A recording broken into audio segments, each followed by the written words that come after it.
Hey everyone, today I'm going to show you how to make this wood-burned charcuterie board.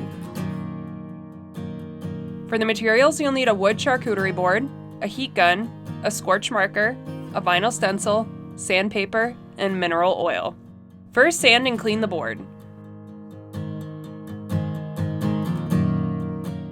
Then determine where you want the vinyl stencil and remove the transfer tape. After that, fill in the stencil with the marker. Peel off the stencil.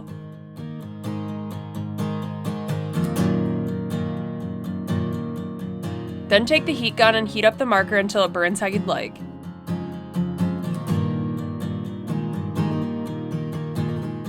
After that, seal it with the mineral oil.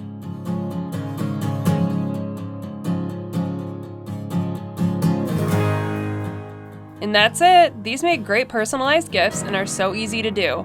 If you enjoyed this tutorial, please make sure to like, comment, or subscribe below. Thanks for watching! Thank you for watching, and don't forget to subscribe.